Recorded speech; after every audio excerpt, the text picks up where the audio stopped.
Assalamualaikum warahmatullahi wabarakatuh. Sebelumnya perkenalkan, nama saya Siva Salsabila dari Prodi S1 Kebidanan semester 1. Di sini saya akan menjelaskan materi tentang anatomi rangka pada sistem muskuloskeletal. Apa itu muskuloskeletal? Muskuloskeletal berasal dari dua kata, yaitu muskulo yang artinya otot dan skeletal yang artinya rangka atau tulang. Nah, muskuloskeletal ini yaitu ilmu yang mempelajari tentang jaringan otot tubuh. Sistem ini dibagi menjadi dua, yaitu sistem otot dan sistem rangka. Sistem otot itu organ tubuh yang mempunyai kemampuan mengubah energi kimia menjadi energi mekanik atau gerak, sehingga dapat berkontraksi untuk menggerakkan rangka sebagai respon tubuh terhadap perubahan lingkungan. Sedangkan rangka yaitu bagian tubuh yang terdiri dari tulang, sendi, dan tulang rawan, sebagai tempat penempelnya otot dan memungkinkan tubuh untuk mempertahankan sikap dan posisinya. Fungsi dari skeletal yaitu memberi bentuk pada tubuh, melindungi organ atau jaringan vital yang ada di dalamnya, menyangga berat badan, tempat melekatnya otot, membantu pergerakan, hemopoiesis atau pembuatan sel darah, penyimpanan mineral terutama kalsium dan fosfat, tempat menyimpan energi. Struktur tulang itu sendiri ada periosteum, tulang kompak, tulang spongiasa, dan tulang sumsum. Berikut ini ada gambar tulang kompak dan spongiasa. Tulang tengkorak fungsinya itu untuk melindungi otak, organ pendengaran, dan organ penglihatan. Tulang tengkorak terdiri dari dua tulang, yaitu kranial dan fasial. Nah, tulang kranial itu terdiri dari frontal, parietal, oksipital, temporal, sphenoid, dan ethmoid. Sedangkan tulang fasial atau wajah itu ada maxilla, palatum, zygomaticum, lacrium, lacrimal, nasal, spertum nasal, concha nasal inferior, dan mandibula. Nah, jumlah tulang tengkorak itu berjumlah 22 tulang. Lanjut, ada tulang telinga dalam. Tulang telinga dalam itu terdiri dari 3 tulang kecil yang berada di bagian tengah. Fungsinya menerima dan mentransmisikan impuls suara. Nah, jenis-jenisnya yaitu ada malleus, incus, dan stapes. Masing-masing tulang itu terdiri dari 2 buah. Nah, jadi jumlahnya ada 6. Selanjutnya ada tulang hyoid, yaitu tulang berbentuk seperti huruf U, terletak di antara laring dan mandibula. Fungsinya itu untuk tempat melekat beberapa otot mulut dan lidah seperti menelan. Jumlah tulangnya hanya ada 1 pada setiap manusia. Lanjut, ada tulang kolumna vertebrae. Fungsinya yaitu untuk menyangga tulang tubuh seperti kepala, bahu, dan dada, menyeimbangkan berat tubuh, menghubungkan bagian atas dan bawah, membantu dalam proses pergerakan dan posisi seperti berdiri, duduk, dan berlari, tempat melekat ligmen otot dan tendon, melindungi persyarafat, menyimpan mineral, memproduksi sel darah merah. Tulang ini ada ruas tulang leher, ruas tulang punggung, ruas tulang pinggang, ruas tulang kelangkang, dan tuas ruang ekor. Ada tulang kerangka dada. Nah, fungsinya itu untuk melindungi bagian organ-organ penting yang terdapat pada dada, seperti paru-paru dan jantung. Bisa kita lihat dari gambar di sini, ada tulang hulu, tulang badan, tulang pedang-pedangan, tulang rusuk sejati yang ada 7 pasang, tulang rusuk palsu itu ada 3 pasang, dan ada tulang rusuk melayang itu ada 2 pasang. Ada tulang apendikular, yaitu untuk menyusun alat gerak seperti bahu, tulang-tulang, tangan, telapak tangan, panggul, tungkai, dan telapak kaki. Tulang ini dibagi menjadi 3. Yang pertama ada pektoral. Pektoral itu terdiri dari 2 clavicula dan 2 scapula. Nah, yang kedua ada ekstremitas atas. Ekstremitas terdiri dari humerus, radius, ulna carpal, metacarpal, dan phalangus. Pelvis, yaitu fungsinya menyangga berat tubuh bersama dengan kolumna vertebra dan melindungi bagian dalam rongga pelvis.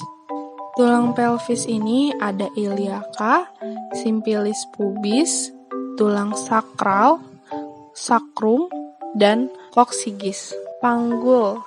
Tulang panggul menurut Caldwell dan Molloy itu terbagi menjadi 4, yaitu pertama, panggul ginekoid, yaitu bentuk paling ideal untuk melahirkan secara normal. Ada panggul android, itu bentuk depannya yang lonjong seperti menyerupai telur. Ada lagi panggul arthropoid, yaitu bentuk panggul menyerupai segitiga atau hati. Biasanya ini panggul pria. Nah, yang terakhir itu ada panggul platypeloid. Panggul dengan bentuk oval biasanya beresiko untuk melakukan persalinan secara normal. Ekstremitas bawah. Ekstremitas bawah itu ada tiba, navicular, metacarpal, phalanges, filuba, dan lain-lain. Klasifikasi tulang berdasarkan jenis tulang, yaitu yang pertama ada tulang pipa atau tulang panjang. Sesuai namanya, tulang pipa ini berbentuk pipa atau tabung, biasanya berongga. Terbagi menjadi 3. Bagian tengah, contoh tulang pipa itu ada tulang tangan, yaitu tulang hasta atau ulna, tulang pengumpil atau radius. Nah, ada lagi tulang kaki. Tulang kaki itu tulang paha atau femur, dan tulang kering atau tibia. Yang kedua ada tulang pipih. Tulang ini berbentuk lempengan, tersusun atas 2 lempengan tulang kompak dan tulang spons berisi sumsum tulang. Tulang pipih menyusun dinding rongga sehingga berfungsi sebagai pelindung atau memperkuat. Contohnya ada tulang rusuk, tulang belikat, tulang dada, dan tulang tengkorak. Tulang pendek. Tulang pendek ini ukurannya pendek dan berbentuk kubus. Dapat ditemukan pada pangkal kaki, pangkal lengan, dan ruas-ruas tulang belakang. Yang terakhir ada tulang tak berbentuk. Nah, tulang ini terdiri dari bagian wajah dan tulang belakang. Hubungan antar tulang itu terhubung dari artikulasi. Nah, artikulasi itu adalah perubahan rongga dan ruang dalam saluran suara. Ada 3 jenis hubungan antar tulang. Yang pertama, sinartrosis, yaitu sendi yang tidak dapat digerakkan karena tidak memiliki celah di antara sendinya dan dihubungkan dengan jaringan ikat keras. Sendi ini dibagi menjadi 2 tipe, yaitu sutur dan sinkondrosis. Sutur itu contohnya tulang tengkorak, dan sinkondrosis yaitu hubungan antar tulang yang dihubungkan oleh cartilago atau hialin. Yang kedua ada amfiartrosis, yaitu sendi yang pergerakannya sedikit karena dihubungkan oleh cartilagon atau tulang rawan. Nah, amfiartrosis ini dibagi menjadi 2 tipe lagi. Yang pertama ada simifisis dan sindemosis. Yang ketiga ada diartrosis, yaitu sendi yang pergerakannya bebas karena tidak dihubungkan oleh jaringan. Contohnya ada sendi engsel, sendi plana, sendi peluru, sendi luncur, sendi putar, dan sendi kondyloid. Gangguan pada sistem muskuloskeletal, low back pain, skoliosis, spondylolisthesis, ruptur spinal stenosis, tensionik, acute torticollis, acute disorder, dan masih banyak lagi. Lanjut, ke sistem otot. Ilmu yang mempelajari tentang muskulo atau jaringan otot-otot tubuh adalah miologi. Otot disebut alat gerak aktif karena mampu berkontraksi, sehingga mampu menggerakkan tulang. Terdapat lebih dari 600 buah otot pada tubuh manusia. Sebagian besar otot-otot tersebut dilekatkan pada tulang-tulang kerangka tubuh, dan sebagian kecil ada yang melekat di bawah permukaan kulit. Fungsi dari sistem muskuler yaitu untuk menghasilkan pergerakan. Otot menghasilkan gerakan pada tulang tempat otot melekat. Yang kedua ada produksi panas. Nah, kontraksi otot-otot secara metabolis menghasilkan panas untuk mempertahankan suhu tubuh normal. Nah, yang terakhir itu ada penompang tubuh dan mempertahankan postur. Otot menompang rangka dan mempertahankan tubuh saat berada dalam posisi berdiri atau saat duduk menghadap gaya gravitasi.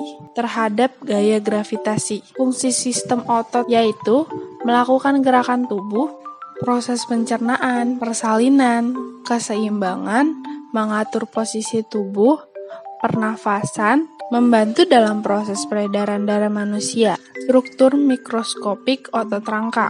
Ada epimysium adalah jaringan elastis berserat yang mengelilingi otot. Ada perimysium. Perimysium adalah selubung fibrosa yang mengelilingi dan melindungi bundel serat otot. Lalu ada myofibril, yaitu filamen kontraktil kecil yang terletak di dalam sitoplasma, sel-sel otot lurik. Nah, ada meiosis. Meiosis itu adalah salah satu dari dua konstituen protein utama yang bertanggung jawab untuk kontraksi otot. Lalu ada aktin. Aktin adalah sebuah protein yang penting dalam mempertahankan bentuk sel dan bertindak bersama-sama dengan meiosis untuk menghasilkan gerakan sel. Nah, lalu ada endomysium.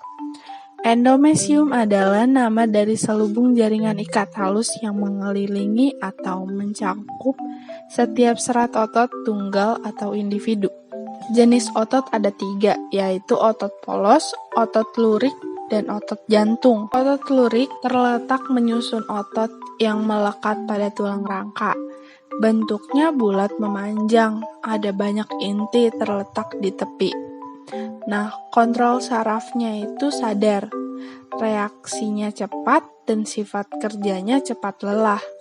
Sedangkan otot polos itu letaknya menyusun alat-alat dalam, misalnya dinding usus dan pembuluh darah. Ujung selnya runcing dan intinya berjumlah 1 di tengah. Kontrol saraf otot tidak sadar, reaksinya lambat dan sistem kerjanya tidak cepat lelah. Otot ini terbagi menjadi 2, yaitu otot polos unit ganda dan otot polos unit tunggal. Otot ini biasanya kita jumpai pada dinding berongga seperti kandung kemih, uterum, serta dinding tuba seperti pada sistem. Lalu ada otot jantung. Letaknya menyusun otot pada dinding jantung. Bentuknya bulat memanjang dengan ujung bercabang. Ada banyak inti sel terletak di tengah. Kontrol sarafnya tak sadar, sama seperti otot polos, dan reaksinya lambat. Sifat kerjanya tidak cepat lelah. Nama-nama otot rangka. Muscle frontalis yaitu mengerutkan dahi, muscle corrugator untuk mengerutkan alis, muscle orbicularis oculi itu untuk menutup mata, levator labii superior itu untuk elevasi bibir atas, muscle zygomatic itu untuk elevasi ujung mulut pada saat tersenyum, dan ada muscle risorium untuk membentuk sudut. Nah, otot-otot ini berada pada wajah. Selanjutnya ini ada di bagian tengah atau badan. Nah, bisa kita baca sendiri ya. Apa aja sih otot-otot ini? Nah, fungsinya itu ada yang untuk mengerutkan abdomen, fleksi, kolumna vertebra. Nah, selanjutnya ada otot-otot pada pelvis. itu untuk menyangga, nah konstruksi saluran uretra, ereksi penis atau klitoris, nah untuk memutar kaki ke arah luar. Gangguan otot itu ada hipertrofi, yaitu membesarnya otot karena terlalu sering berolahraga. Ada atrofi, yaitu gangguan akibat otot mengecil karena otot tidak digunakan atau digerakkan. Nah, ada lagi distrofi otot, yaitu menurunnya kemampuan otot karena kelainan genetik.